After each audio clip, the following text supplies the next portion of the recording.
racial healing, social equity and justice, and using the practices that we have to create a better world.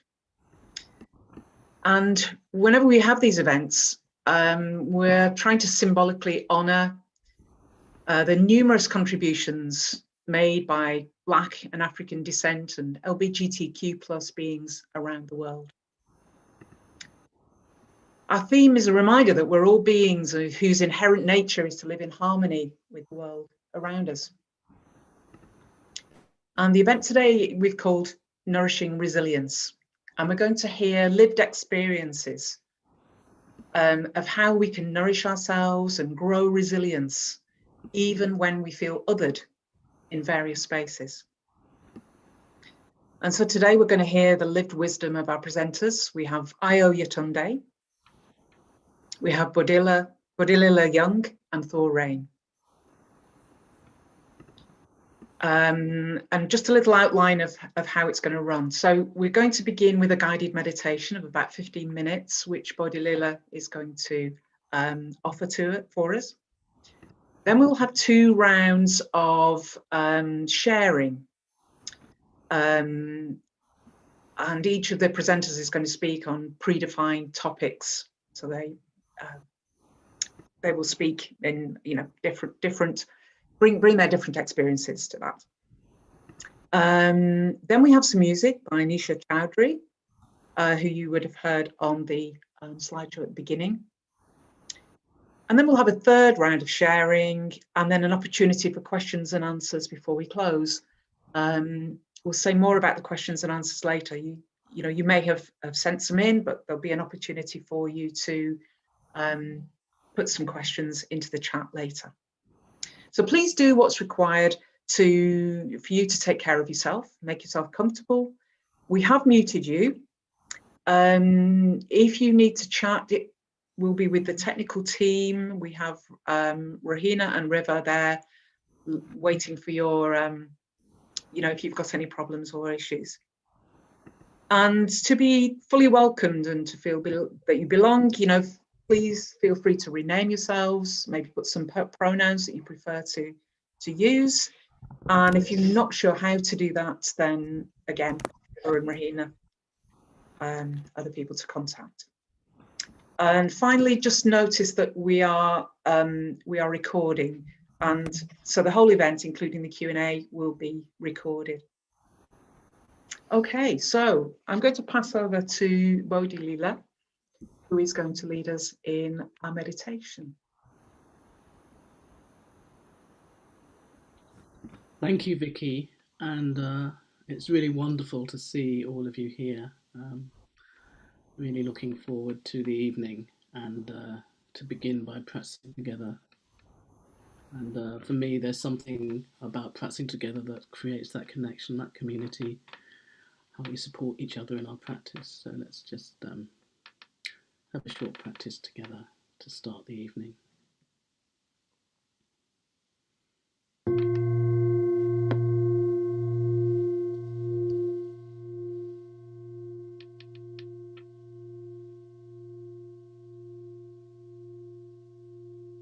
So as the sound of the bell reverberates and then fades,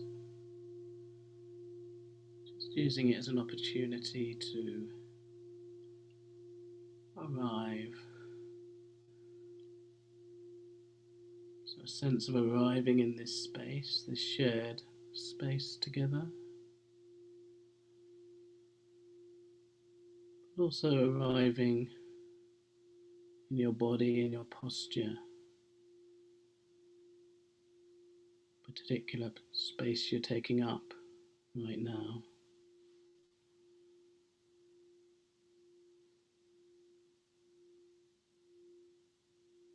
A sense of coming home to the body.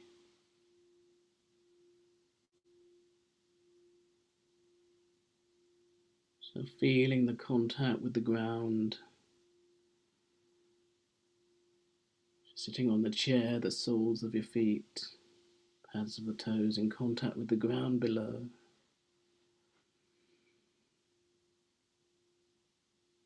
Feeling the contact, buttocks, your sitting bones with your seat.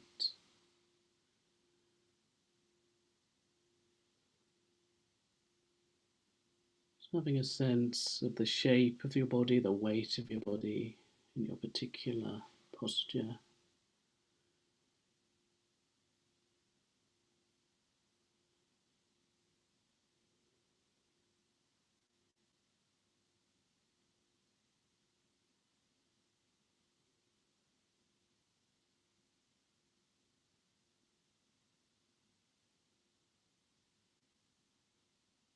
An awareness of the whole body from the head all the way down to the feet and the toes.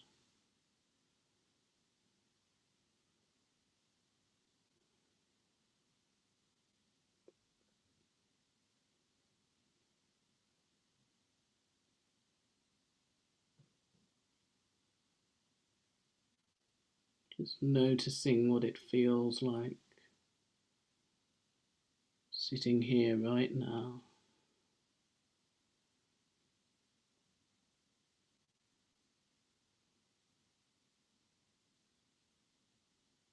And paying attention to the breath and your breathing body.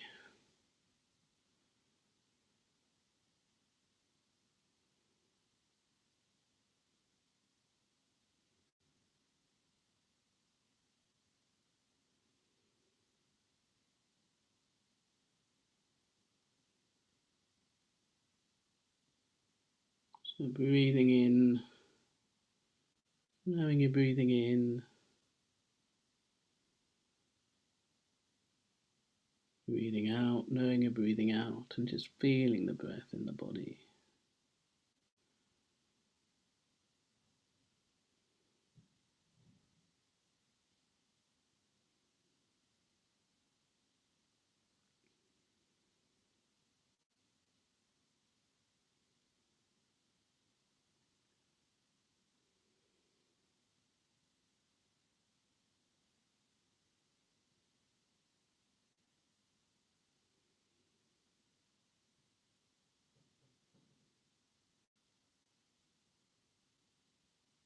Just being interested in this experience right now, just sitting, just breathing, just being.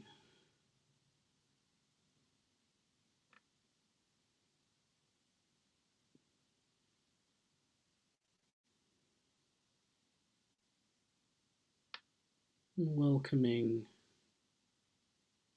all the different parts of yourself.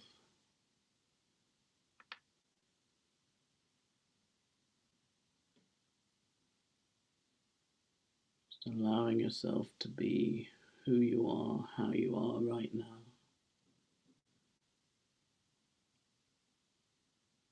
Bringing awareness for whatever's arising in your experience. And seeing if you can meet it with kindness.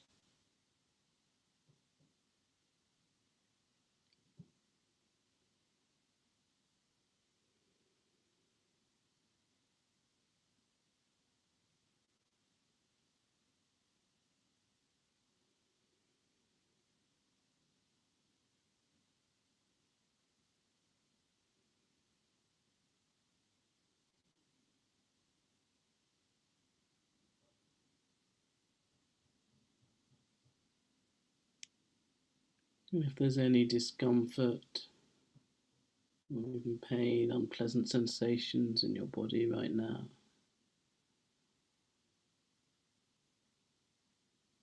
just seeing if you can turn towards them, allow yourself to experience it and have a sense of care, tenderness towards your body.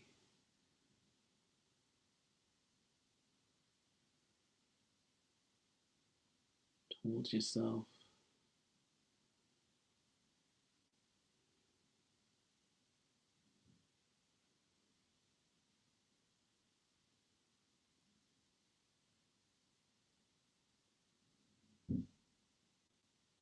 If there's any difficult feelings or thoughts, again, just turning towards it with a sense of kindness and compassion.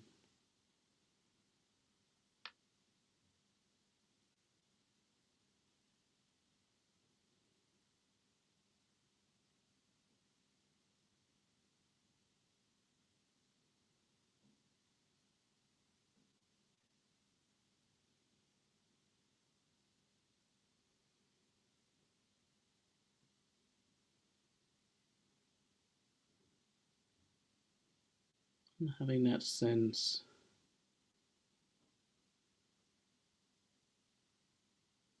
being here, connect with the ground, connecting you with the earth, this planet we all share. And as we breathe in, as we breathe out, just being aware of all the other people here tonight, people and other living beings all around the world.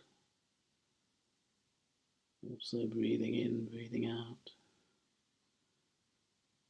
feeling that connection, that interconnection.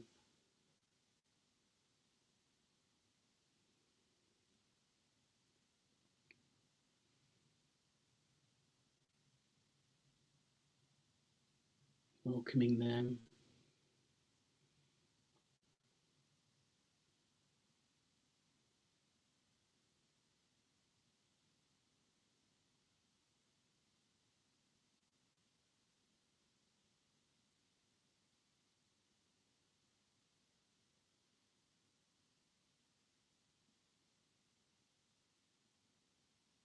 And just coming back to the breath.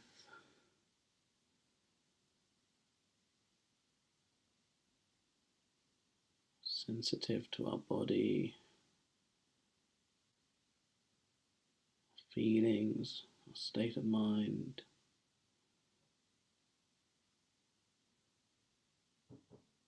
Sense of kindness and care towards ourselves and others.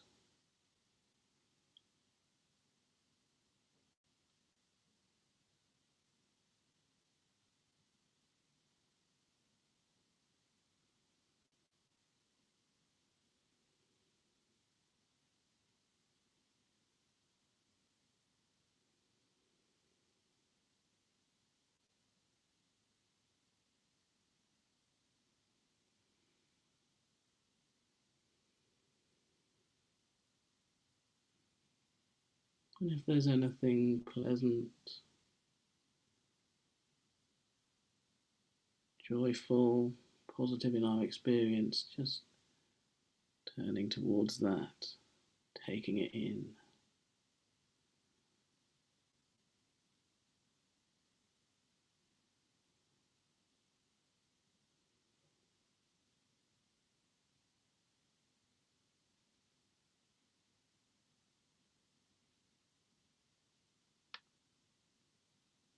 And being open to the whole range of our experience right now.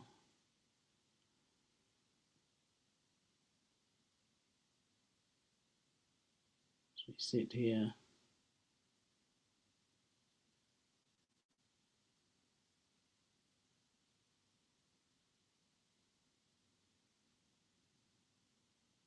just being with others.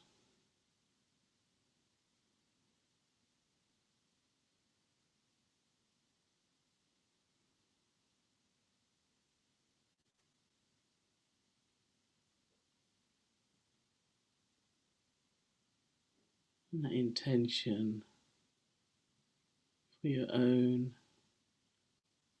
and for their well-being, wishing them well.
Can you hear me? I'm just, yes. Thank you. Thank you so much, Bodhilila. That was, the resonance of that bell was truly awesome. It just seemed to go out across the world. And thank you for such a lovely opening meditation. I feel it highlighted that sort of collective energy of us all coming together from different experiences and different traditions. So thank you so much. So we are going to start our first round. And before we get into the first question, I just wondered if our three lovely panelists would like to just say a little brief thing about themselves. So just sort of say hello and who you are. So if I can ask Thor, first of all.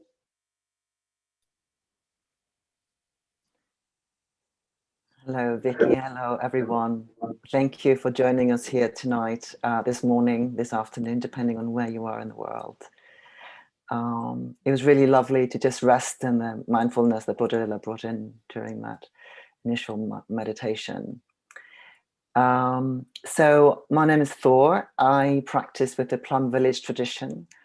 I have been practicing since 2003. I first was introduced to Buddhism in 99, found the Plum Village tradition in 2003. My practice journey has been bumpy. I think practice journeys in general can be bumpy. Hanging out with one's own mind and one's own experience can be challenging at the best of times. But what's also been really interesting for me is being both transgender and non-binary, how much this has affected my ability to be present with my Sangha and present locally and also the bigger Sangha. And for those of you not familiar with the word, Sangha is the word for community in Buddhism. And the more I understand my gender identity and my own transition journey, the more I can see how skittish I am and how easily I can bolt when I feel othered through that space. So I've welcomed the opportunity to join in this conversation tonight, both for my own practice, because I think this is something that where I am always learning.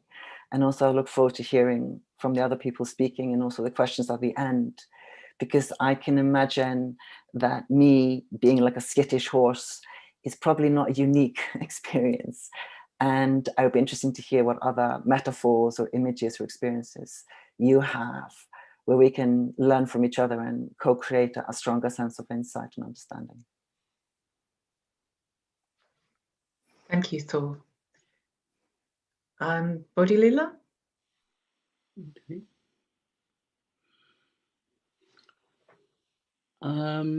Yes, so I've been practicing within the Triratna Sangha. I'm trying to think. I learned to meditate probably about 30 years ago, but I definitely didn't see myself as a Buddhist or part of the Sangha for quite a while after that. I think I was very distrustful of groups and Sanghas and authority figures, and some of that was, I think, due to experiences in life of, well, previous experiences, but also, even though I wouldn't necessarily have thought of it in those terms at the time, a lot of that thing of being othered. So my background is, well, as a baby I was in care. I'm mixed race. My biological father was Afro-Caribbean, my biological mother was Chinese, and I got adopted by Russian and German Jews, both families who'd been escaping. Well, my father's family escaped from pogroms in Russia. My mother, as a child, grew up in Hitler's Germany, and a lot of her family died in concentration camps. And I grew up in an area just outside London, which at that time was still very what they called green belt, kind of countryside, tiny little village, and I didn't see another person of colour until I was about 17. So I had a lot of different experiences there, and then along the way, a bit later on, I came out as being a lesbian. So I've had a lot of different aspects of myself that in the different communities, different bits have been othered. So I think that's always been an issue for me, and I kind of came into the Buddhist Sangha really expecting that, because that's what I'd experienced up till then. So I think that's what I'll say then.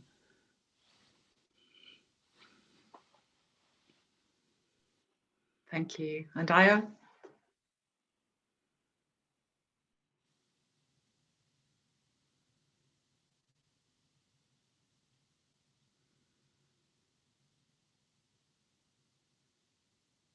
You're having trouble unmuting? Ah. Oh, there. Okay, thank you. Yeah, so my name is Pamela Ayo Yetunde. I live in Chicago, Illinois, USA, currently. And I'll say that I feel lately that my energies go, my mind, thoughts, energy goes towards advocating for human rights, though I am engaged in many other things. I write about Buddhism. I've written about transgender spiritual care in Buddhism. I've written about African American lesbians in the Insight tradition. And I'm really happy to be a part of this conversation, because I think conversations like these with complete strangers across traditions on topics sensitive like this one can only deepen our commitment and ability to build Sangha. So thank you for this opportunity. I look forward to learning with everyone here. Thank you.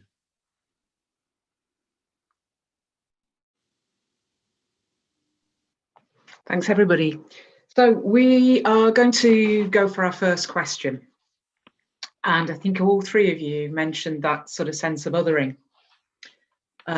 So, you know, that sort of feeling that we're viewed as different or outside some sort of norm. So the first question, and we're going to do it where people just sort of volunteer to speak. So we're going to try bowing in, which is a little bit of a Plum Village tradition, but we're going to try it. That doesn't matter which way we do it. So the question is going to be this. It's going to be, what do we face when we enter spaces of practice, when we are the other? What do we face? What does it feel like? How does it look? How does it feel? How does it sound? So we'll start off with that question. So what does othering mean for us when we enter these spaces? And if you'd like to speak, just bow in.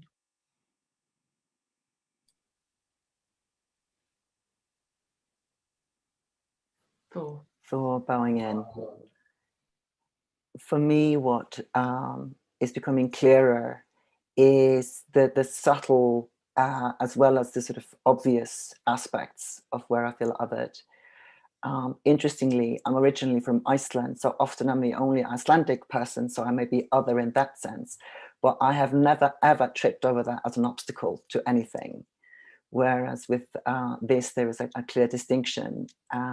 For me, particularly in terms of the non-binary gender, as opposed to more the queer sexuality identity, in Buddhist text, there is frequent mention of brothers and sisters. The songs will have brothers and sisters, and there's often a lot of beautiful singing, references to mothers and children. So that kind of exclusion through language, or maybe omission rather than exclusion, because I don't think there's any deliberate exclusion there. It's rather there's an omission there that I find challenging. And interestingly, Plum Village, which is in France, is kind of like the HQ and spiritual fountain of the tradition. I have never been there in my almost 18 years of practice, because by going there, I would have to gender myself one way or the other. So I have never been. And there are retreats that I've never been to because they have not felt accessible to me. And the feeling is one of being there by other people's permission. that fear that somebody may say that you don't actually belong here. You can't be here because you don't fit into those 2 boxes. And although I have not explicitly felt that, and my local Sangha, a group of beautiful people, have rarely realized this as an issue, or when it's been brought up, if anything, it's been minimized, which is another way of dismissing, interestingly. But I don't think through any malice, but more through lack of insight and understanding. But what I realize is what that does for me, coming back to my skittish horse metaphor, is that I bolt. Whether I do that in body where I actually leave, which I have done, or whether I do it more within my mind, so I disconnect. And whereas practice is all about connection, practicing being present and connected with my fight, flight, and freeze response telling me to run has actually made my practice challenging frequently. And it's something that I'm learning to sit with more and more and be present with and participate more in Sangha activities. But I've come in and out of my Sangha over this time because of that sense of not having a space.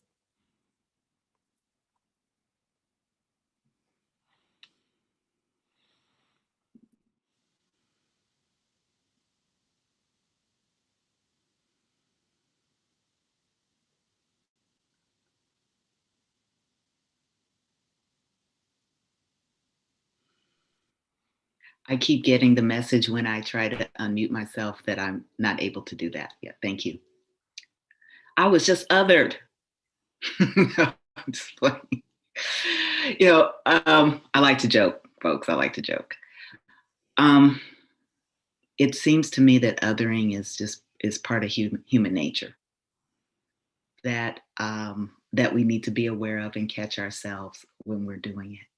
So if that's true, then I would like to say, even in my own experiences of othering people and having been othered, to see or locate if there's any shame or guilt around that, and just say, hey, that's just, I'm conditioned that way. Maybe it's just part of being human nature.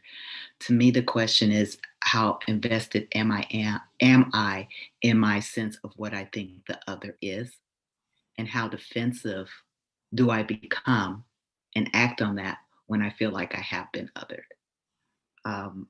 So from a lived experience point of view, as a gay person, lesbian person in Sangha, I will have to say I have felt fortunate, but as cisgender female person, I have felt privileged, if you will, to not have to decide whether I can go to a retreat or not, as Thor was speaking of.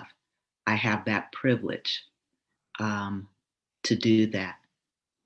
And so I know I'm not answering all your questions, Vicki, but it seems to me right now, I want to say that each of us who does not have that privilege should consider being advocates for those who don't have that privilege. Whatever the dynamic of othering is, we do know, I think we do know that we live in a world constructed through binary thinking, dialectical thinking. And so that leaves out a whole bunch of people with a whole bunch of experiences that we could benefit from. And do we really want to keep living that way? So ask that question and then be advocates for those who don't have the privilege. I was thinking also about this question, Vicki, in terms of my understanding of Buddhism. Buddhism coming out of a tradition where if you weren't born in a particular caste, then everybody was othered as less than, right? And my understanding is that the Buddha way, the Buddha Dharma, is resistance to that, is resistance to that othering that says that I have the birthright to have power and privilege over you because of the caste I was born in and because of the caste you're born in. So that's my understanding of what it means to be to have no self. There is nothing inherent within us that gives us power and privilege over others. What does it feel like? What does it feel like to be othered? Well, on one level, it depends on the expression of that othering. So I've walked into places where I was obviously new to the place. The community didn't know me. I didn't know them. To be recognized as a guest and a welcome guest is a way of being positively othered. Like, oh, we recognize you don't belong here. We're glad you're here. Welcome. There's that. But then there's the other side where we know that you're not a member here. And if we don't know whether we're going to recognize you, number one. And if so, are we going to encourage you to understand our ways, our customs, our culture, and invite you to come back? I remember one time I went to a synagogue and for the first time, and I was sitting by people I didn't know. And someone behind me said to someone in front of them, hey, tap on that person's shoulder, the one person in front of me. That person's never been here before, and skipped right over me, right? Like, I haven't been here before. It's obvious I've never been here before. But I was invisibilized in that moment. And I felt like this is probably not a place that I would want to return to. At the same time, having been that skittish horse, and also having been a very strong and grounded horse, there have been times where I've said, you know what, I'm gonna go back. That experience wasn't the best experience, but that was one person. I don't know if everyone's like that. So those are some answers to your questions.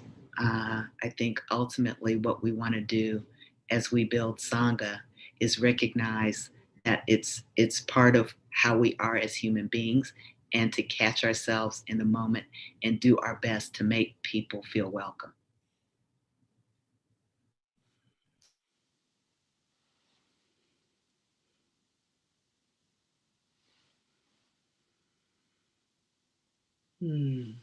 So much in what you both said. Well,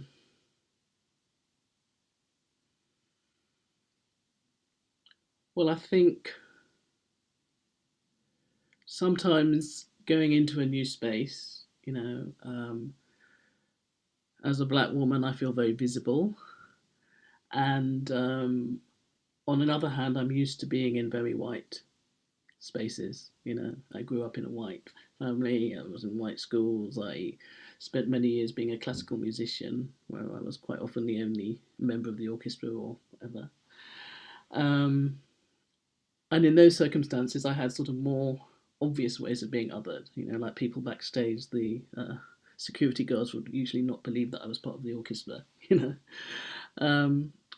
Whereas what I've experienced in terms of Sangha is maybe in certain circumstances people are a little bit awkward around you, and that may manifest with them kind of avoiding you because they don't want to say anything and make a mistake, or they're maybe being a bit overcompensating and being very welcoming and a little bit patronizing,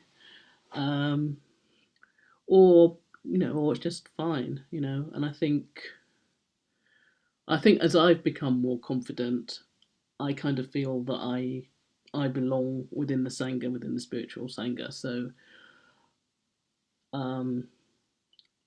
I come with a slightly different attitude than I did earlier, where I would be noticing what anybody might say or do. And of course, we all have our conditioning and our views, and certainly the Triratna Sangha, the wider Sangha, is not the most inclusive, and I think there are certain areas where we have more people of colour, and we have more LGBTQ people, and we have people with disabilities, but in the wider Sangha there's sometimes not that much awareness of that, or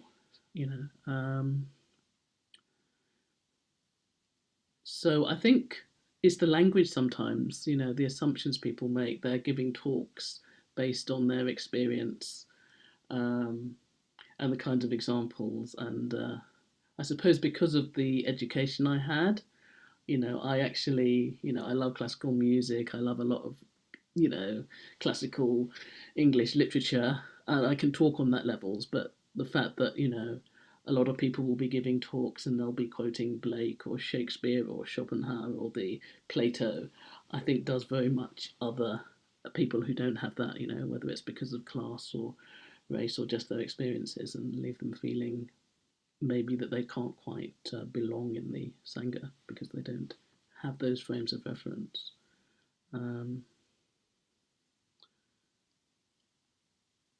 And yeah, just sort of like, if people are talking about dukkha and things, I've been somewhere where, an older member was talking about dukkha and just saying, well, of course, in the West, we don't really have to worry about, our physical safety and our well-being, and if we've got enough food and things. I thought, well, there's so many people who do, and it's just having that sensitivity and that awareness, and not realizing the impact that when you make statements of that has on people who have a different experience. Anyway, so that's from there.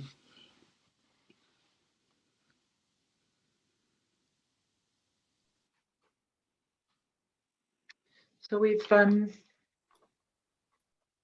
we had some wonderful answers, and it seems like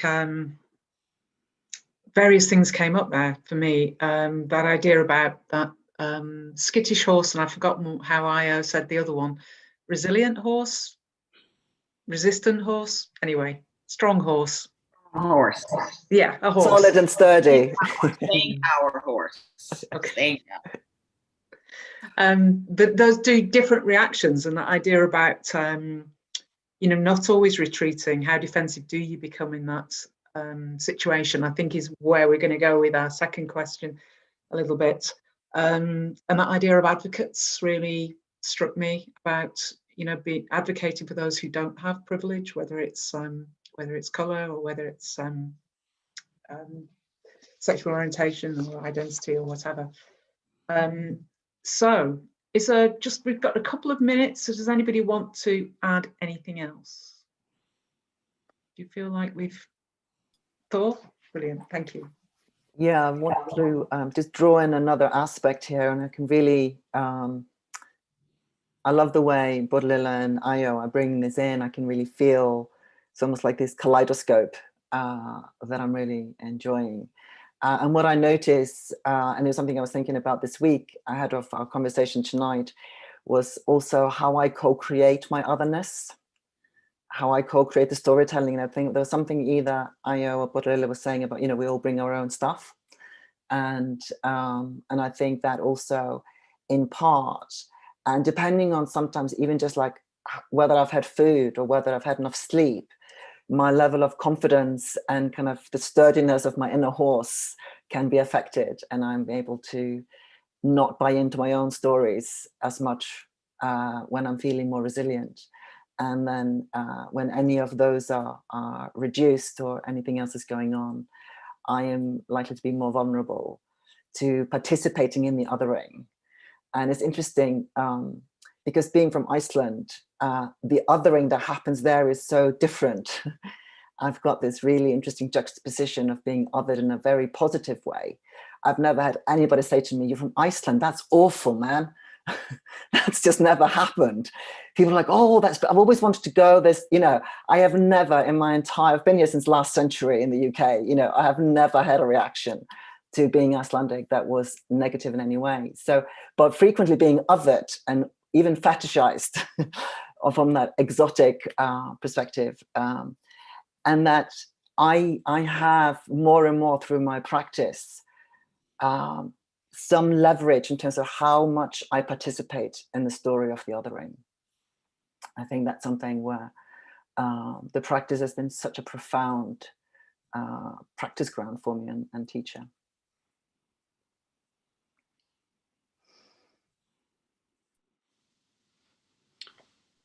Listening to you just then, Thor, it really was bringing to my mind, well, the very basic core teaching in Buddhism around conditionality and things arising independence of different conditions, and that who we are and all the stuff that we've experienced, right from the time we're babies, has conditioned us, and we have our particular patterns, habits, views that we've internalized and ways of responding to the world.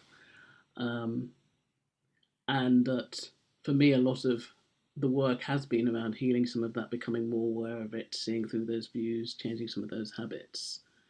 And I'm very much aware that my internal views and experiences do dictate the effect of being othered, and my resilience, my capacity around that.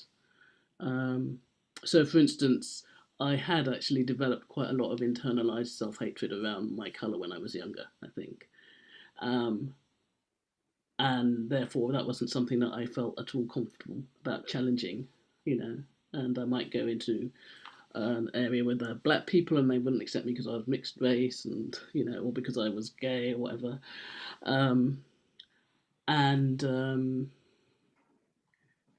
But for me, I hadn't got all the internalized self-hatred around being gay, so I didn't have, it's inevitable that you absorb some of the views and things around society, but I didn't have a lot of internalized homophobia. So for me, that was actually quite liberating, and I felt quite positive about that. And that actually then was a way for me to begin to learn to be more positive about other things. When I became a bit more of a feminist and got more of a political perspective on institutionalized, racism and various other things, that also helped. And then there's looking at it from a Buddhist point of view about just like our views of ourselves as separate and fixed and other from other people, and how that's delusional, and that's what we're working with. So it's kind of like working on it on lots of different levels for me. Right.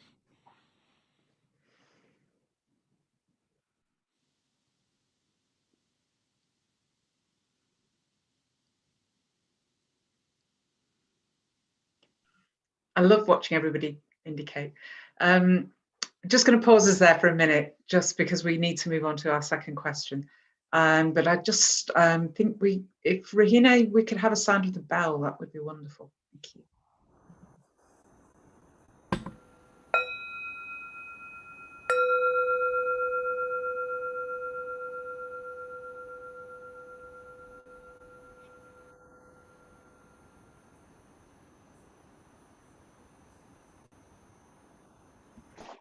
Okay, so we are on to our second question, our second sort of topic.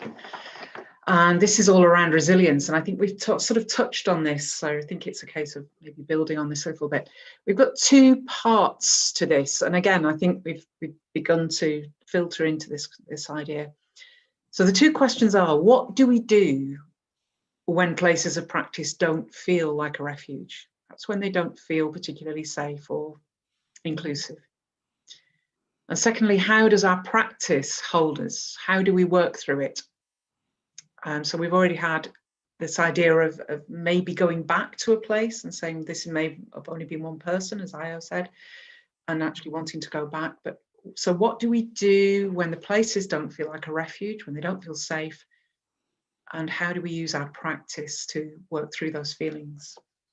So again, floor's open, guys.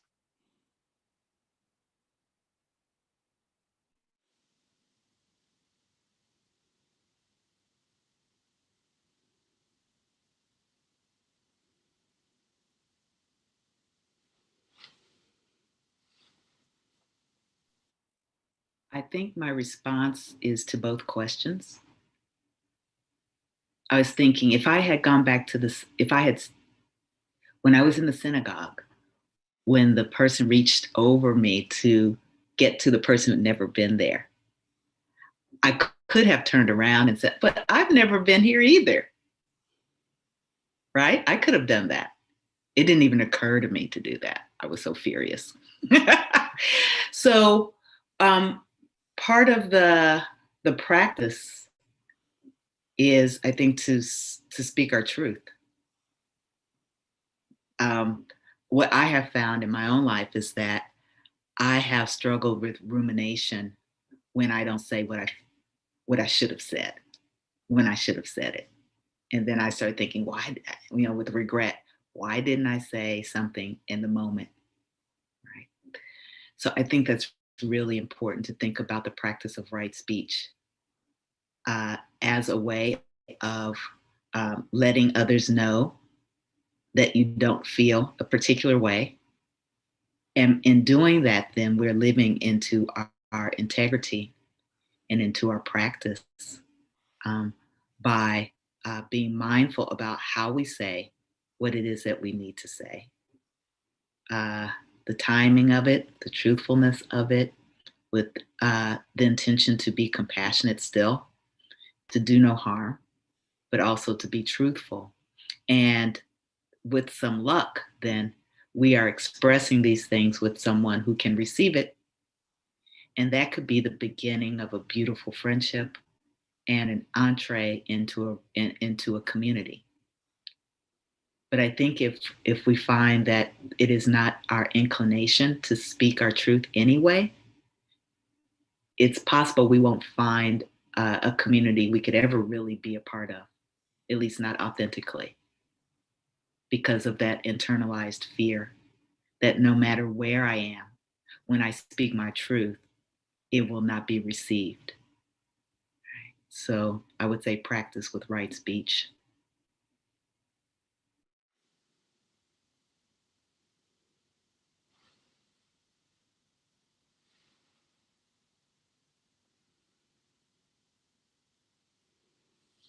And I should also say, and I've done that. I'm not just speaking theoretically. I have done that before. Yeah. I'm just going to bow in here. I made a little error, and I knew as soon as I'd said it. I said, "Floor's open, guys." And I'm really grateful to the person who's just corrected me, because I wanted to die when I'd said it. I was just like, oh, why did I do that?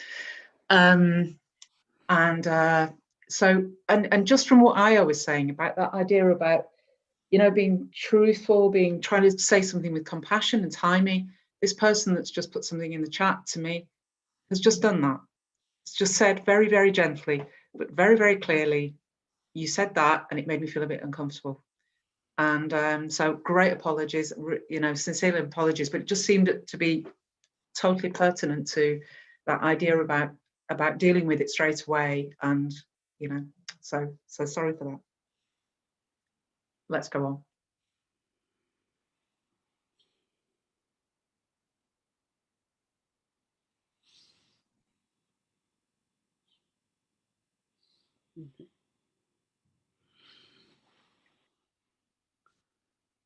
So for me, I don't think there's one thing that I always do. And I think there is always a certain amount of assessing, is this an appropriate place, to talk about it, or time to talk about it? And also if I'm aware that people might be receptive, then it's worth taking the risk, even though it might be challenging or difficult. But if I'm aware that everybody else has a completely different perspective and might, decide that what I'm saying is complete nonsense and all, then I just think, well, actually,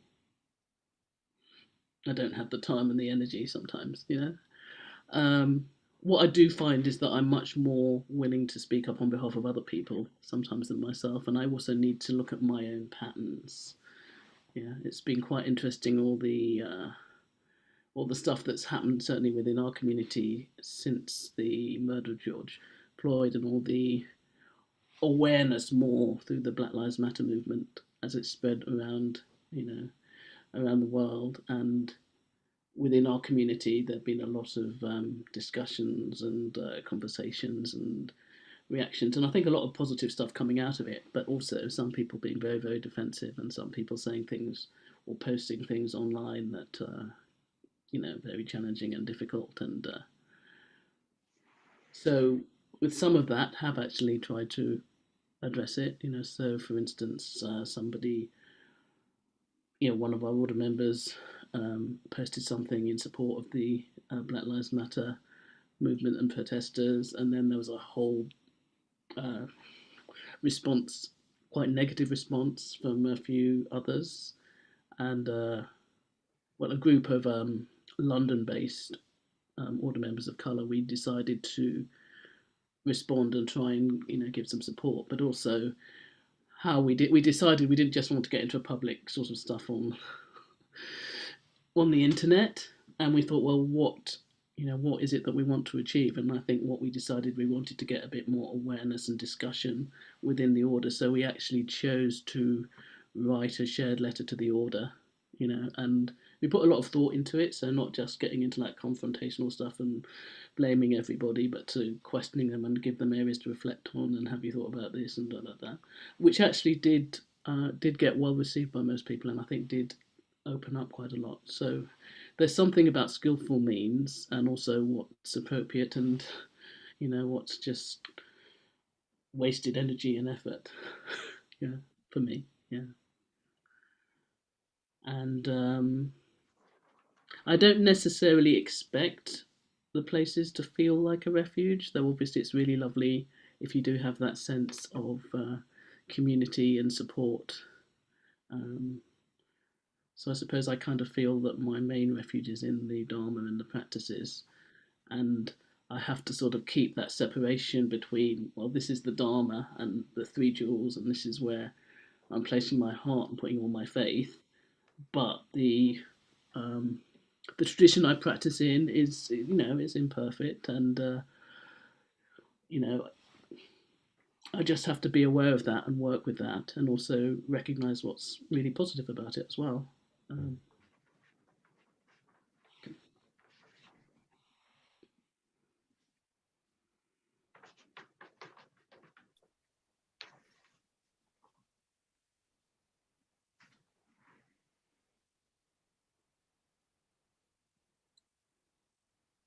I really resonate with what I'm hearing, and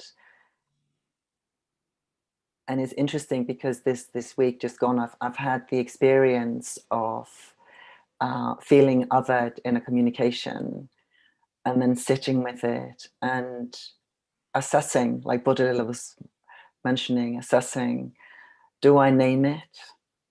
What are the risks I might be taking by naming it? How do I get a sense of what I am bringing to the story of what's going on? And what are some of the assumptions that I am making? And do I actually know them to be true? Because I think sometimes I can take clues of othering that are not intended to be such. And I think one of the things I'm learning more and more is that intention doesn't always equate to impact. I may be impacted by something where there wasn't intention to create that impact. So it's almost like a three-dimensional sort of chess or something, to get a sense of, do I actually step up and show my truth here? Does it feel safe enough to do that? Do I feel resilient enough to do that? And I think somebody else was saying, I may feel more resilient on some days rather than others. I can be a really powerful stallion, and I can stand my ground and be so, excuse my French, effing solid and brave. And I can also bolt a mile a minute before you even blinked an eye. And that you can be strong and vulnerable, or at least I can be strong and vulnerable at the same time. They're not mutually exclusive.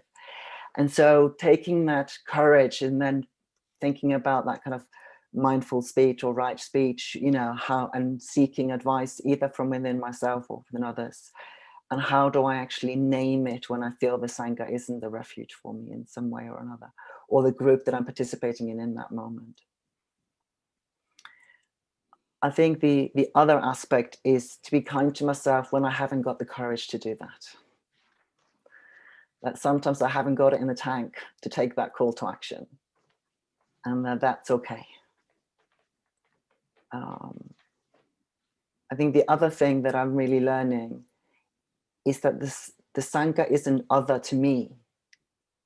That actually by showing up, I am co-creating the Sangha that I'm participating in. I think for years I saw the Sangha as this place that I could go to, rather than as an experience that I'm co-creating as it is happening. And I feel that that's actually given me a sense of presence and some claim, that I have a claim on how we co-create this space. If I'm showing up in it, then I have got some say in how we show up in it together. If you disagree with that and we check out those assumptions, we'll find our way with that either together or separately, but that actually that's a valid space. So but it was a real big insight for me when I realized the Sangha wasn't actually something that I go to. The Sangha is something that I actually participate in and co-create. So I think that kind of brings together the practice and the kind of calling things out. I think the other thing that I find sometimes tiring, and I talk about it as binary fatigue. I don't know if people of color get kind of white fatigue, but I certainly get binary fatigue, where sometimes it's just so tiring to be continuously in a binary environment. And then sometimes I just need to take a break from that, and that's okay too. The other aspects are, those of you who know me know I like words, and another word that I talk about is tadding. Tadding stands for TAD, or trans ambassadorial duties. Anybody, an Icelander living abroad, will know that they're all in, unpaid positions for the Icelandic Tourist Board, because wherever we are, people find out who we are and they go, "Oh, I've always wanted to go see the Blue Lagoon. What's the best time of year to go?" So we're just like this ambassadorial role, whether we want to or not, by the nature of where we were born. And for that person, they are having the Blue Lagoon conversation for the first time. Whereas I may be having it for the 17th time that day. And a lot of the time, I'm really happy to talk about the Blue Lagoon and the Northern Lights. But sometimes I just haven't got it. And it's the same, I think, about taking those calls to action, about calling out stuff within the Sangha, or even just having conversations about pronouns for the 17th time on this particular retreat. I haven't got it. And that's okay too. And I give myself that permission to not always take the call. And that might not have to necessarily do with confidence. It's more just, it's boring. So I don't know if that's something that the others can relate to. I've never actually asked any person of a different color from me whether they get that kind of fatigue, but I certainly, something that I've noticed from the binary perspective.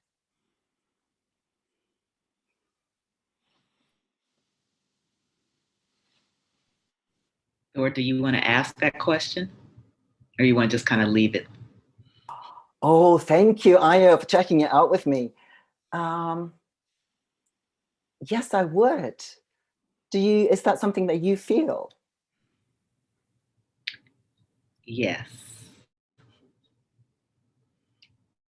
That's really helpful to know. I have no idea how it shows up, but it's like, yes, it's a place of relation.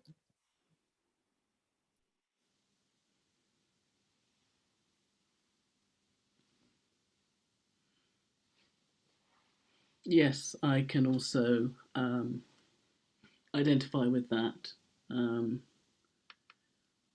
it's not always that people have got bad intentions. Sometimes people, especially, in the light of all the more interest, following on from the Black Lives Matters, there have been a lot of white allies who are wanting to create positive change and things, but they're all turning towards their people of colour friends and Sangha friends and wanting them to give advice or telling them what to do. And I know people have been finding that really exhausting, and I sometimes do, and sometimes I've just thought, someone says, how can I make my centre more inclusive? I think, well, I've got my own centre to run, and it's not really my business to try and make a centre. But on the other hand, you also want to respond to it,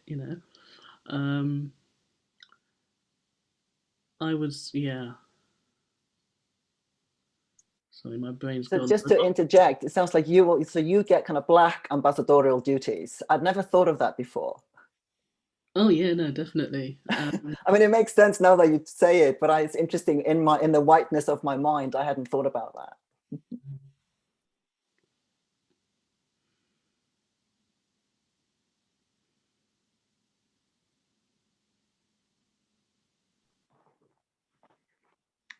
We're coming up to the end of this session. Wow.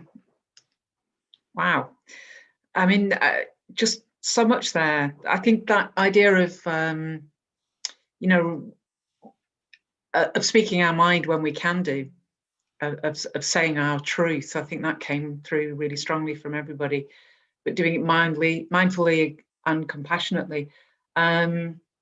And that idea about assessing your own energy and resilience, you know, if you're not feeling very strong, then it's okay to have self-compassion and not do that. But at other times, you know, it feels the right thing to do. And I love the idea about accepting imperfections in the place. You know, that idea that your main refuge is in the Dharma and in your practices, and essentially that practice space will have imperfections, and you know, that it's just sort of accepting that, really. Or as Thor was saying, co-create, you know, that idea of co-creating, not seeing it as particularly separate. We had lots of different sort of angles on that, which was fascinating. So we're going to pause, unless anybody wanted to come back on that. Well, just hearing you saying that, Vicky, it reminded me of when I first came along, and people were talking about going for refuge to the Buddha, the Dharma, and the Sangha. And the Dharma I immediately had a response to, and after a while the Buddha. But the Sangha, I thought, how can I go to refuge to the Sangha? You know, looking at all these people and how everybody was, and also at that point I was in a very wanting to criticise and find reasons not to trust people. But I had got kind of a misconception that actually we're going to refuge to the Arya Sangha of, you know, enlightened beings and those whose enlightenment is, you know, assured, and the Buddhas and the Bodhisattvas. Yeah. So once I'd worked that out, then I found that I was able to, you know, feel that sense of the three jewels. But I think I went through a whole lot of, you know, having to come and go with the Sangha before, and what with my own conditioning and my own views and my own distrust, and at a certain point I just had to think, well, I need a context to practice. You know, this is a good enough practice. It's actually been incredibly supportive to me, and I've seen it being incredibly supportive to others, and, you know, growing and healing and developing. And yeah, so that whole thing about accepting that it was never going to be perfect, but actually there was a lot that was really good in it, and that I needed a place to practice, and I wanted also to be able to, you know, give to the community, and I needed a Sangha in order to be able to do that. And I think that for me has been really helpful way of approaching it. Thank you. Can we move to another sound of the bell, and then we're going to have a musical interlude.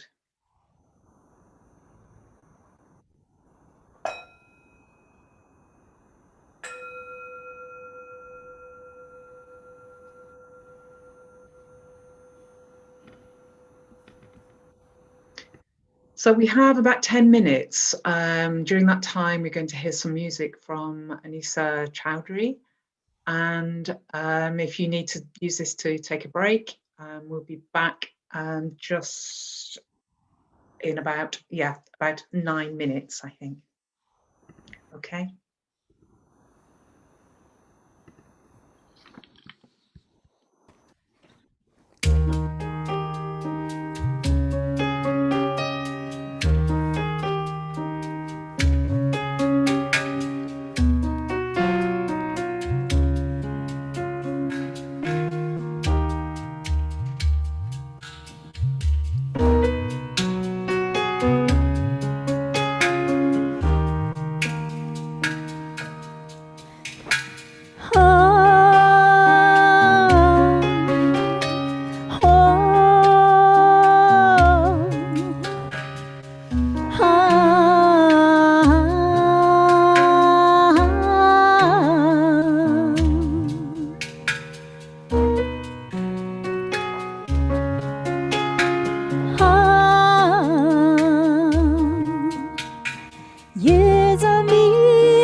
तेरा चेहरा जब नजर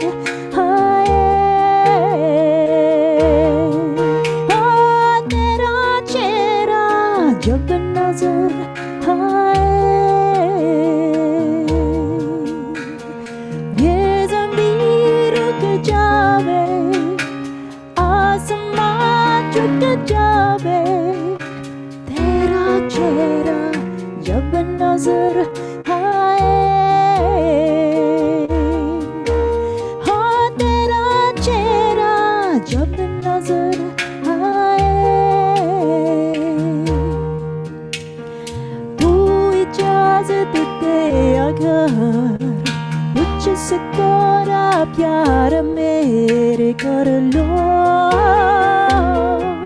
जाने जान बेटे मेरे सामने खाली दिल खाली नजर भर लो जाने जान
This is called It's All Right.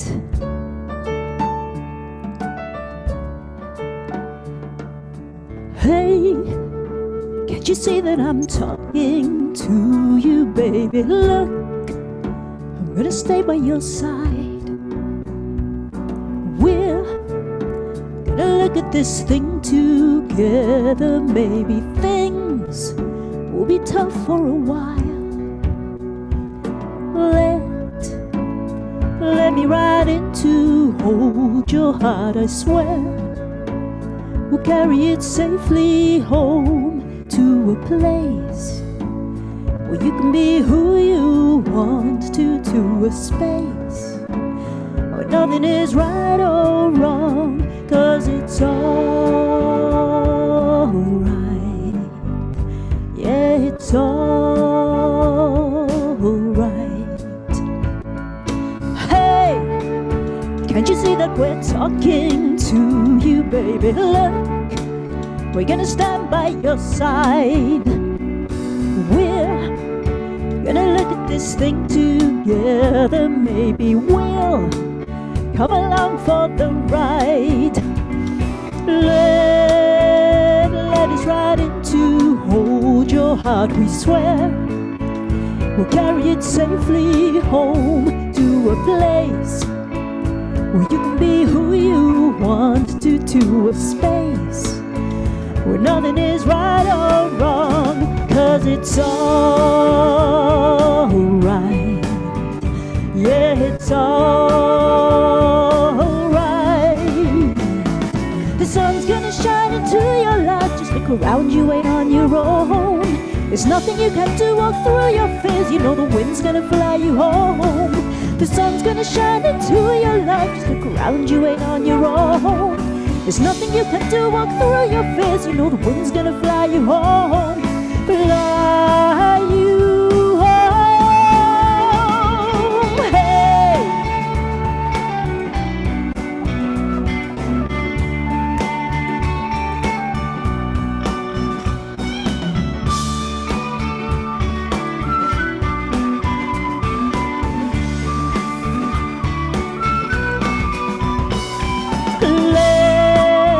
Let me ride in to hold your heart, I swear.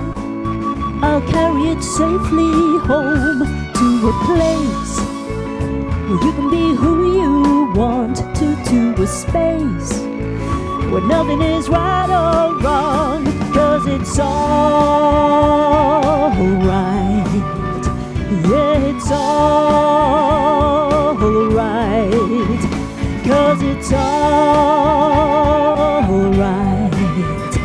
Yeah, it's all right. 'Cause it's all right. It's all right, all right, all right. It's all right. It's all right. Hey.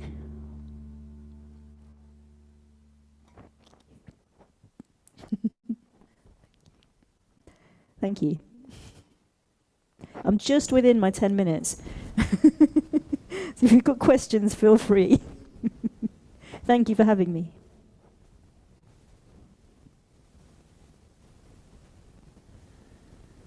That was utterly wonderful. I love the chair dancing. That's just fabulous. Fabulous. Thank you. Pleasure.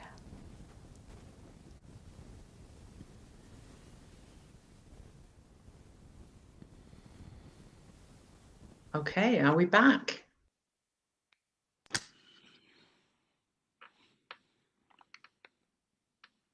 That was the best break, wasn't it? That was lovely. Okay, so we are on to our third round, and the theme of it is nourishment. And the questions really we've started to cover again, but we can move on. So we are thinking about how do we take care of ourselves and others, and how do we build community? So what does this mean for us as Buddhists? What does this mean as LGBTQIA Buddhists or people of colour and Buddhists? What, you know, how does it relate to our own experience? Over to you. Will you ask the question one more time? Sorry, I will. Okay, so we're talking about we're talking about nourishment, sorry. How do we take care of ourselves and others? And that might be as people of colour or LGBTQ people within Buddhist communities. And how do we build community, whatever that means to us? Is that okay?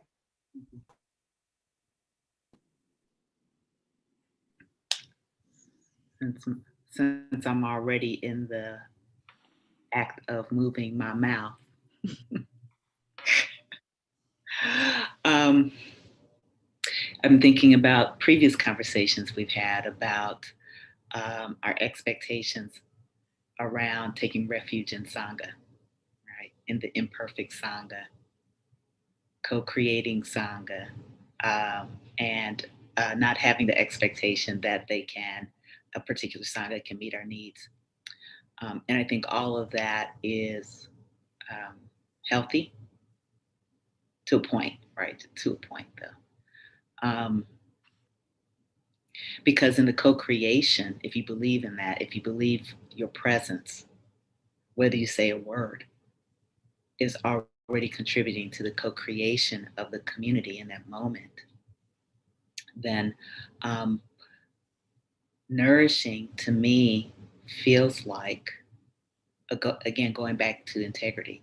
If we say that we are about compassion, and I've yet to find a Buddhist community that doesn't say that at our core we're about practicing compassion, then nourishment can look like when a person says, I'm hurting, or I'm suffering in these ways, or I'm experiencing pain, or alienation, or what have you, that we just automatically have an attitude of accepting it as that person's truth, period. And I think sometimes what is not nourishing is when people say these things, and we can sense when a person is in the act of denying our truth. It doesn't matter whether it's about what it's about. Instinctively, I believe we know when someone is in the act of undermining our sense of self, challenging our truth. And sometimes it begins with questions, right? Rather than just being still, being quiet, breathing in, if you want to use a Tonglen practice, breathing in the suffering and sitting with that. Breathing that in reduces our tendency to be defended against that person's reality. Breathing it in, sitting with it. And it can be so nourishing just to have space to say, this is how I hurt. Oh, wow. Whew. Man, that felt good just to get that out. Just creating space for that. But then not stopping there, right? And then now we co-create the context for our healing. Now we co-create.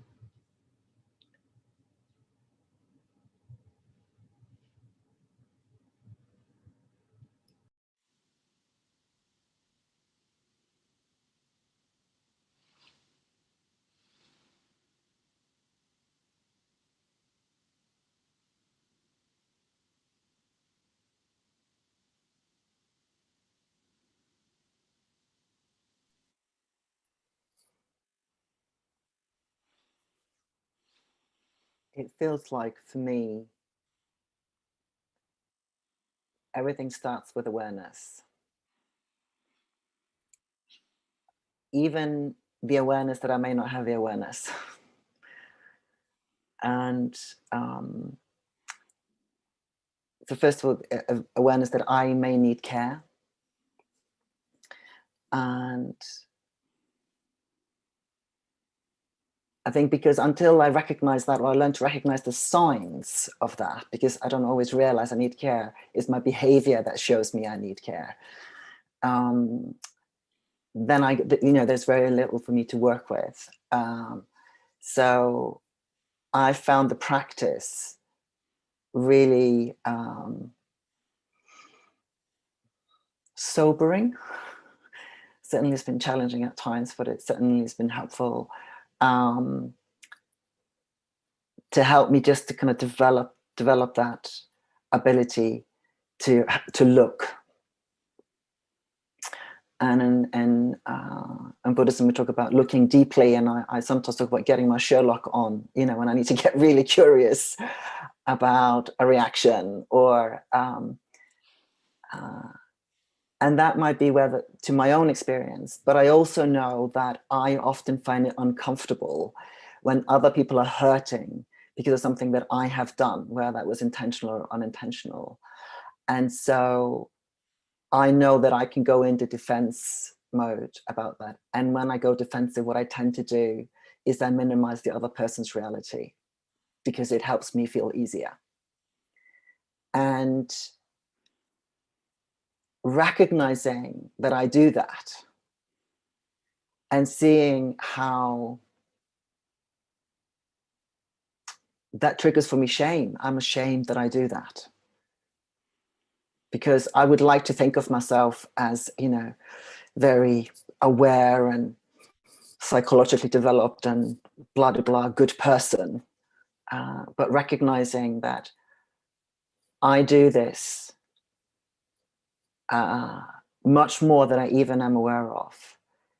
And so knowing that about me, I can then transpose that to other people. And it helps me to find that sense of compassion with the other person's reality, even if I don't like the fact that they are feeling the way they're feeling.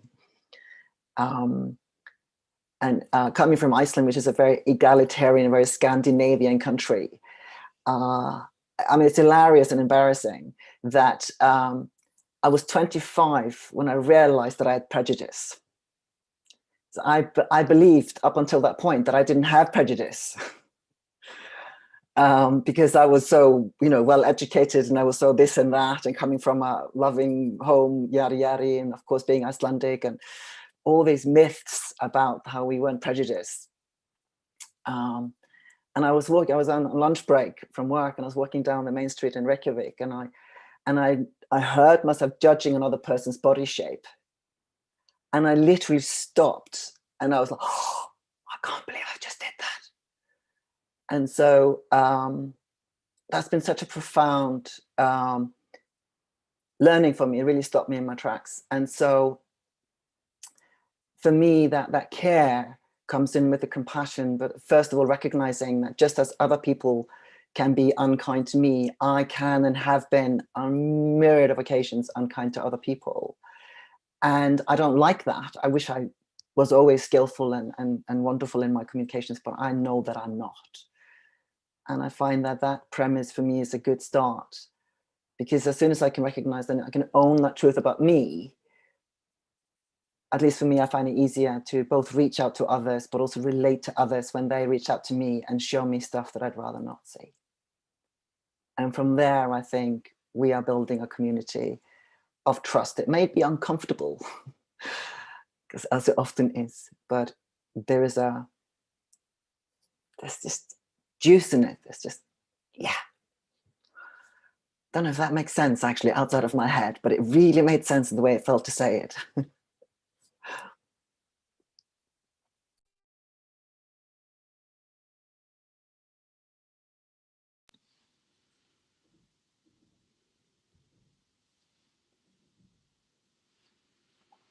No, it made a lot of sense. Well, to me, anyway. And,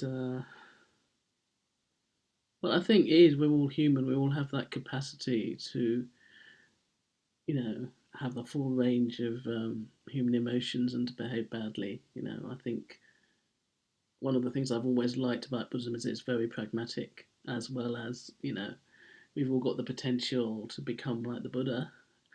But also, until we do, we're all going to be driven by, you know, ill will and greed and attachment, and we've all got our ignorance and our views, and that's what we're working with and trying to be influenced less by as we practice. I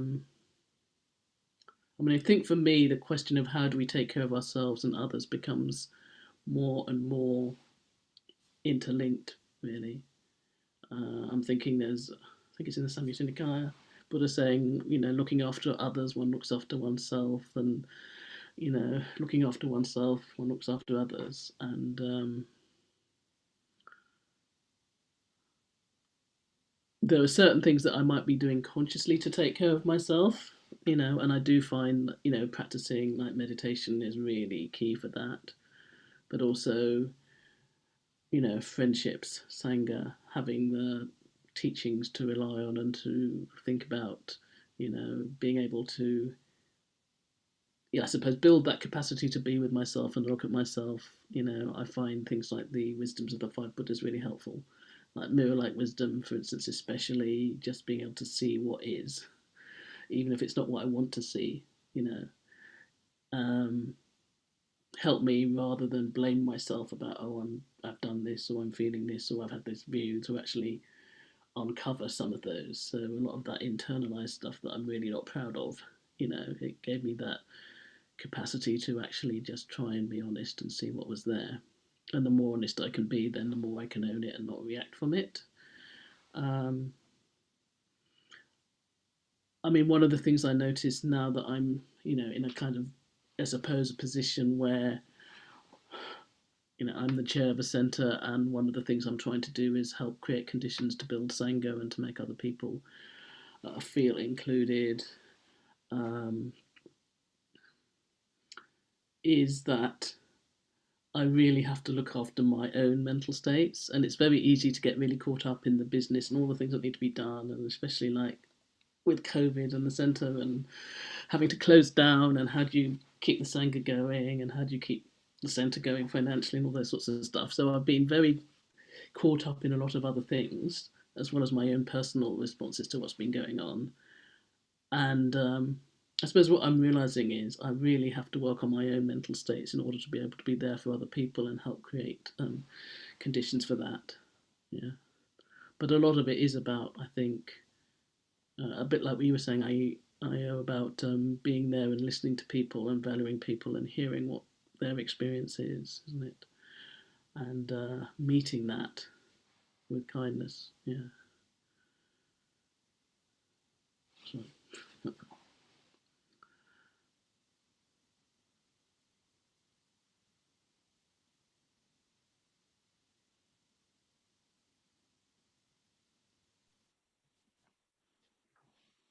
Actually, I just want to add another thing about building community,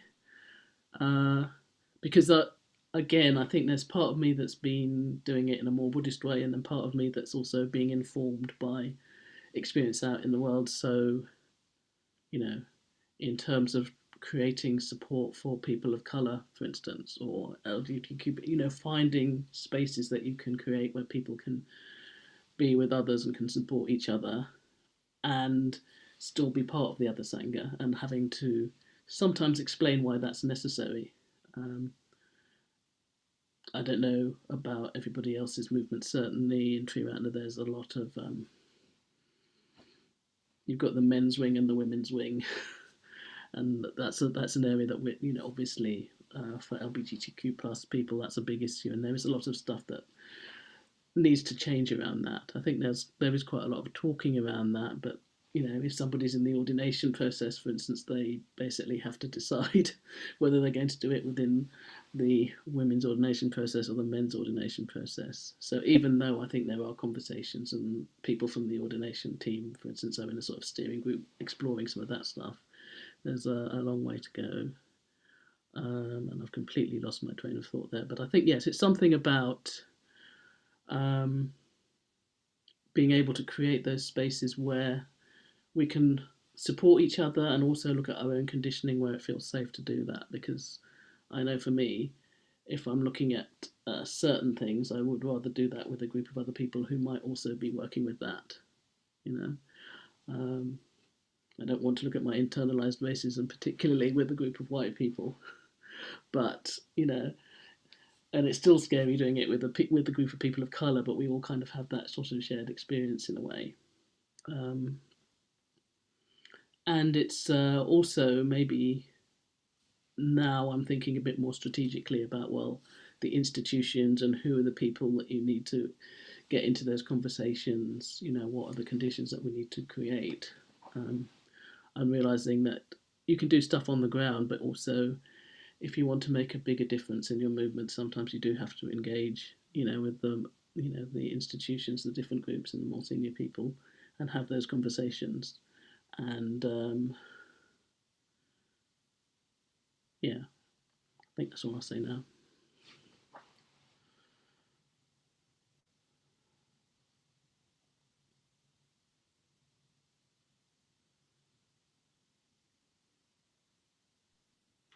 Thank you, everybody. Do we have any other comments before we sort of fill finish this one. We need to move on fairly soon to questions and answers. So yeah, I think integrity, truth, awareness, and that's looking after. I love that, looking after others and looking after ourselves, vice versa. I think that's the bit that's going to carry with me after that. Well done. Okay, so we're going to go on to questions and answers. We're running a tiny bit late. Vicky, sorry. Would I be able to just add in one thing? Yeah, go on. I just want to build on what Ayo mentioned earlier about advocates. And I think this concept of advocacy is really key when it comes to building community, because it can be really hard to be our own advocates. And I was having a conversation with somebody a while back whose judgment I trust, and they were talking about a friendship ring, where we all are sort of interlocked together in a friendship ring, and we hold advocacy for each other in that space, and that we can be that.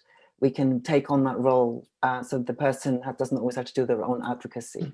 And I think that is something that is really important to bring in. And I just want to bring that in because they also sent me a picture of a sculpture that had like a friendship ring of people, and I really saw it in action somehow. And I feel that's kind of what we're doing here. We're creating the conditions and bringing ourselves in, and through this conversation, learning or getting the information on how we can advocate for each other as well, and part of building that community. Thank you. Okay, so chance for people to ask some questions. We've already had some questions put into the chat. If you have got something that you would like to ask specifically to one person, possibly to say who you'd like, so if you want a question answered by Ayo, etc., just do that. Put that in the chat, and we'll try and get through as many as we can. We are inviting questions from our LGBTQIA plus community first, and then people of colour secondly, and so on, just to give people a little bit of just to make sure that the voices are heard, I think is what we're thinking. And one of the things with questions is sometimes, I know I always used to be try and put my hand up first and ask a question. Sometimes it's quite nice to sort of put yourself at the back of the queue and let somebody else speak. So you may want to try that one out as well. So put them in chat, indicate who it's directed at, and we will try our best to get through as many as possible. And we're just going to limit this to one response to each question. Otherwise, we're going to really run out of time. Okay, so River, have you got any questions for us? I'm just, yeah, we have Michael first. If Michael would like to unmute yourself and direct your question to one of the speakers, thank you very much.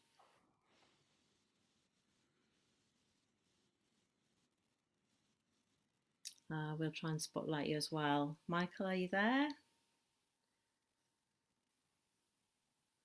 I know sometimes it can take a moment to find the unmute button. Okay. Thank you. No question needed now. Thank you. Okay. We'll move to a question from Ruth, and Ruth has put a question to us in the chat. How do we respond to people with very strong, persistent views that can be potentially hurtful? If one of the speakers would like to pitch in with responding to that. How do we respond to people with very strong, persistent views that can be potentially hurtful?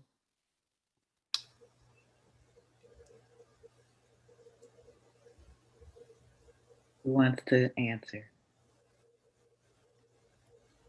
Okay. Ayo, go for it. It's interesting because depending on the view, some people will find that the expression of that view strong and persistent, and others won't, right? So depending on how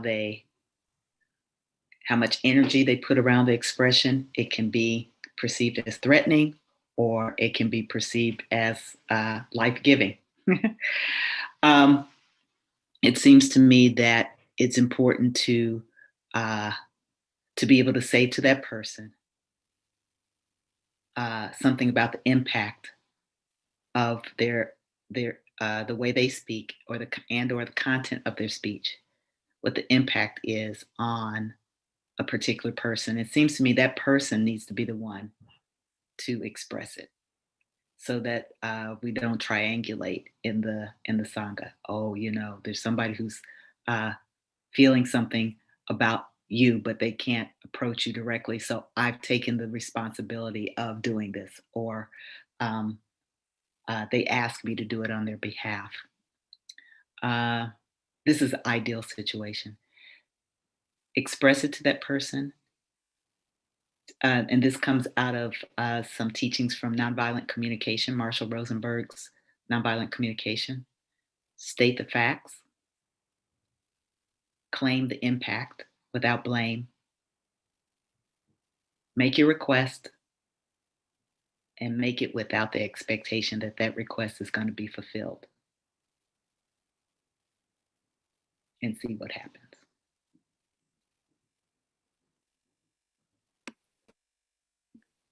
Thank you, Ayo. And I just want to respond to the messages in the chat. Vicky, do you want to come back to really important that we respond to these right now? Yeah, thank you everybody that's commented. I think I was a little bit clumsy in how I said that. We were trying to, the suggestion was that we opened it up to LGBT community and then to non-LGBTQ, that sounds even worse. The straight people of color, and we were trying to sort of find I don't think it worked. I think that's probably the best thing. So I think if we just ask our questions, I felt it was clumsy at the time, and I probably made a hash of it. So big apologies. I think if you've got a question, come up with a question. That'd be wonderful. Thank you, Vicky. And Susan has a question for Thor.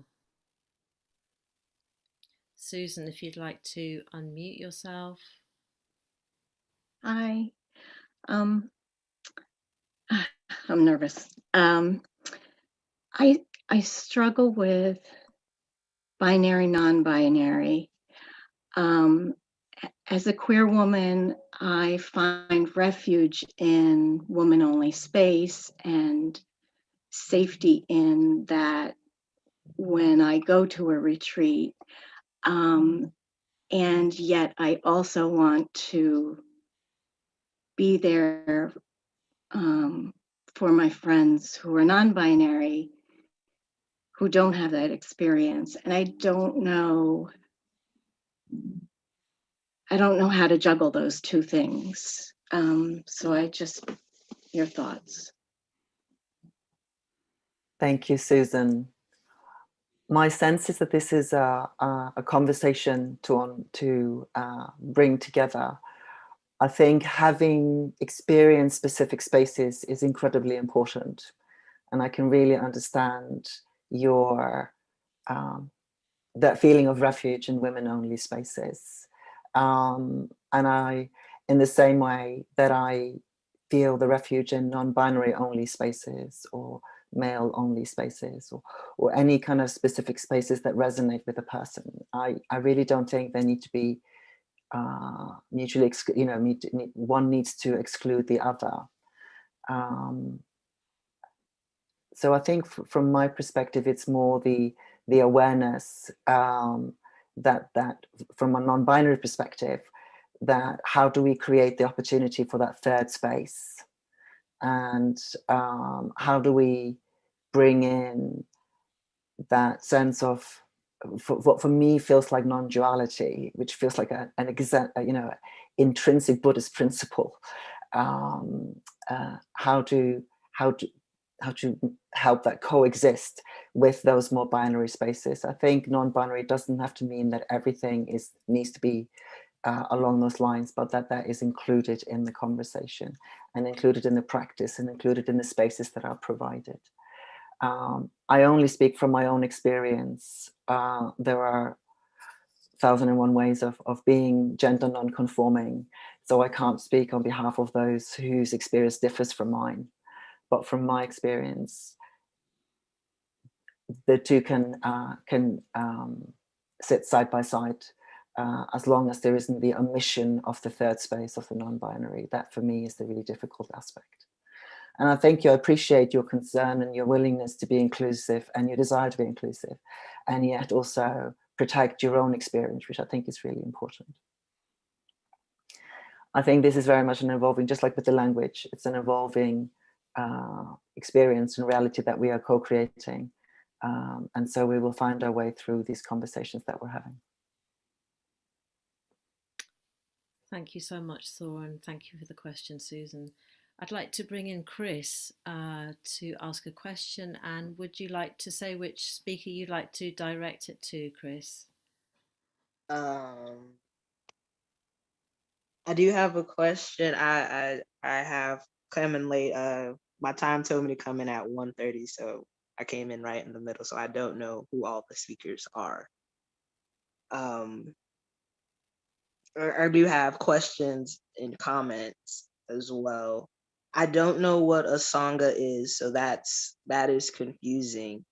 As an activist and organizer, building trust in the community is important, and I am looking for a space to work on my internalized racism. I am very distrustful, and then I realize that my distrust will sabotage community projects that I'm working on. And for me, it's usually just right at the end. I mean, like, we're literally at the finish line, and I'm just like destroying it right before we get there. And I'm saying destroy. It'll be something like a door or something. Or just whatever it is. I don't know why I do that. And I don't know how to take care of myself, and how to be gentle with my experiences. I've been learning that through this practice of what it means to actually be taken care of.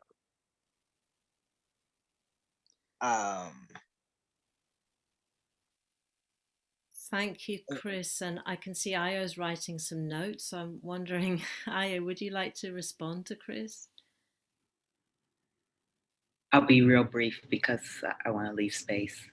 I'll leave space for the what is Asanga question to somebody else, and I'll answer this question because I've studied, this is an area of passion, a passion of mine, which is the ways that we sabotage ourselves and sabotage our projects and sabotage our dreams and sabotage our worlds.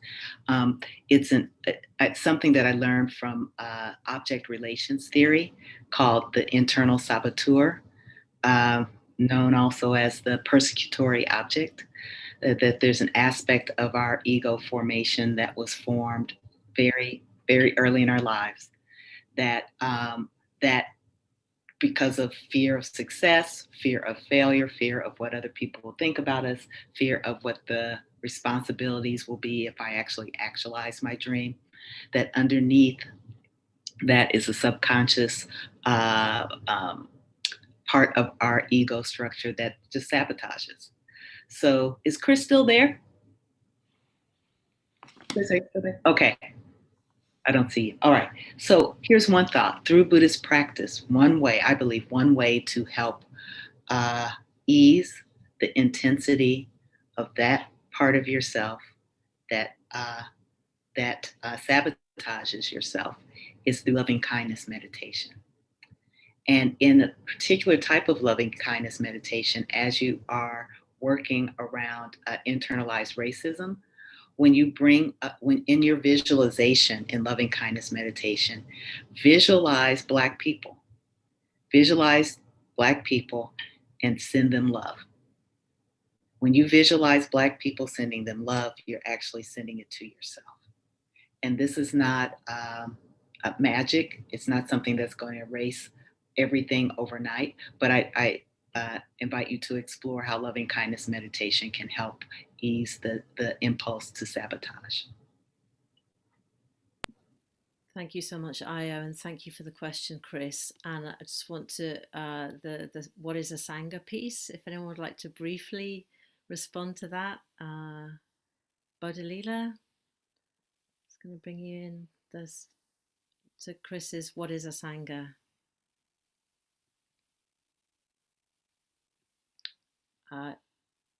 Yes, thanks for unmuting. Yeah. Well, Sangha in a way is community, but within Buddhist context, it's very much about the spiritual community of practitioners.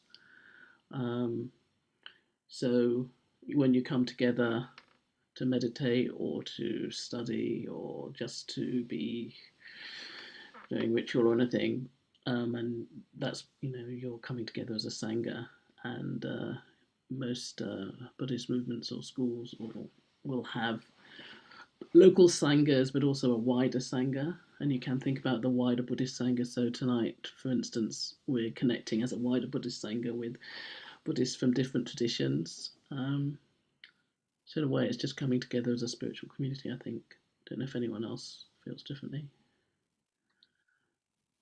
Thank you, Bodhilila. We're actually needing to move to the end of the questions, but I just wanted to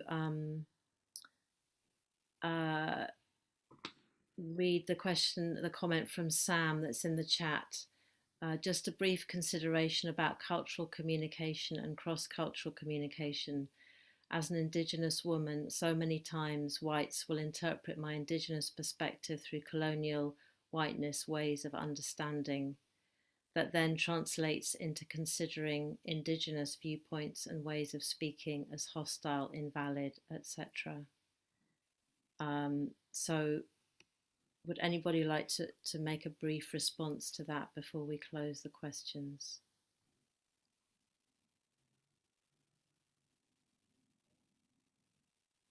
So much that could be said, I realise, and not doing the question justice to just have a short response to it, but if there is any response, that would be really welcome.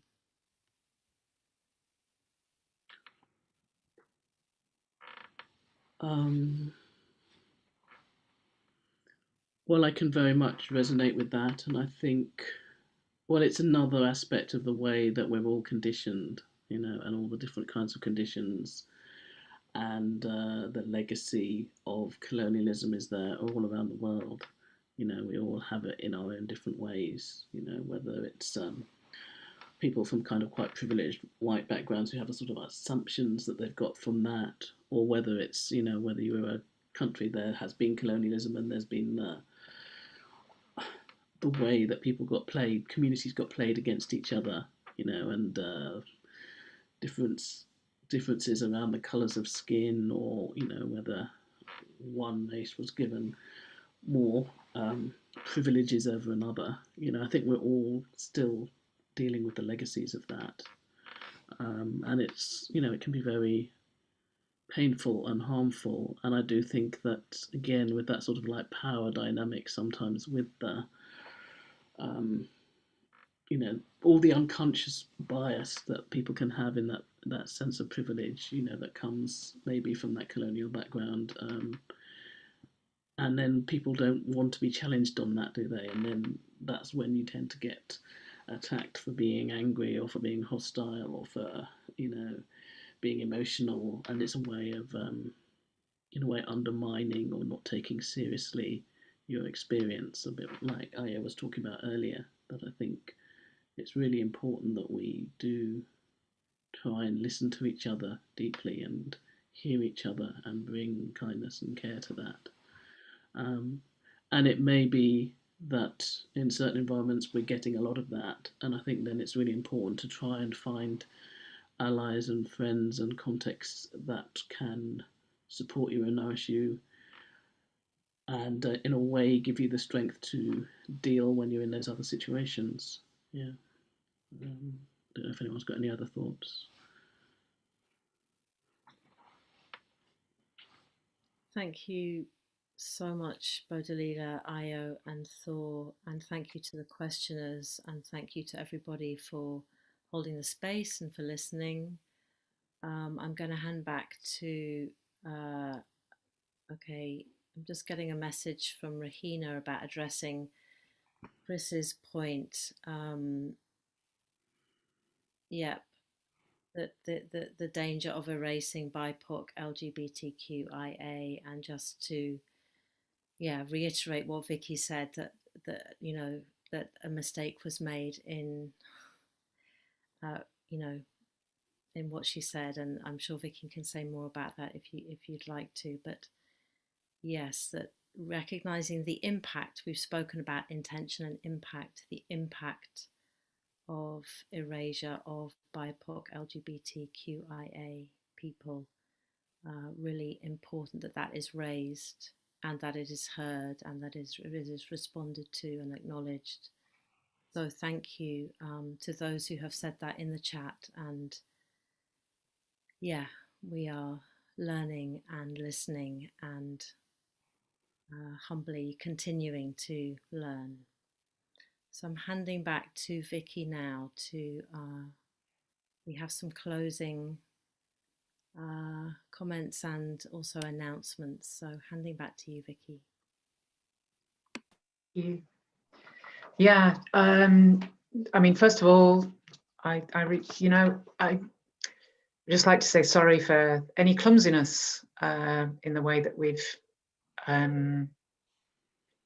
you know, I've certainly expressed things tonight, but what a blessing really to have people who will challenge and help us learn and help us move on from that. So thank you to everybody who puts things in the chat and made us realise when we had done something not particularly skillfully. So that's one thank you. Another thank you to all our wonderful panel, our presenters tonight, who have shared so deeply and responded so well to our questions. Just amazing, thank you for that. And thank you to you who've come along and brought your energy and brought your commitments and brought your ideas and brought your views that build our sort of our own and our collective resilience. And a big thank you to anybody who has offered donations to the speakers. Some of them have been truly generous, and there is still opportunity to offer dana. You know, dana is a way of showing your gratitude for the energy, wisdom, and wisdom of the sharers. So any money received will go directly to them. So there will be something coming up in the chat for you if you'd like to offer that. Our next event is going to be on Saturday the 27th of February, and it's called Anger, Rage and Love.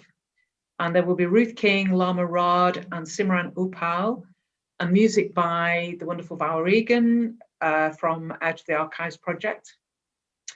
So another brilliant evening. And next Saturday, there is a London Insight event, which you might be interested in. River, who's our wonderful techie up there, and Bernat, okay. We'll be running a workshop during the day, and there's some information coming up in the slideshow at the end. Fantastic day. I'm going. Everybody needs to go.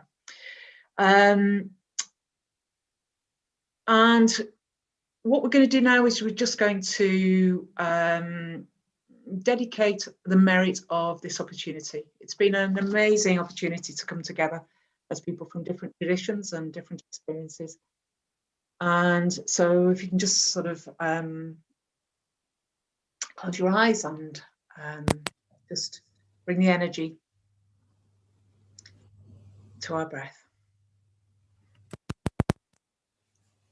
So may the energy of our collective resilience and insights benefit all beings.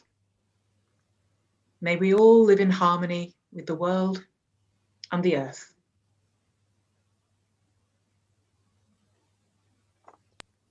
And Rahina, if we could have a sound of the bell.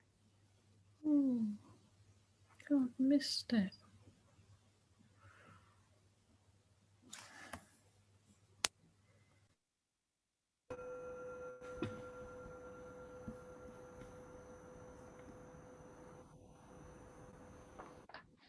So as we play out, we're going to have another little slideshow and some music.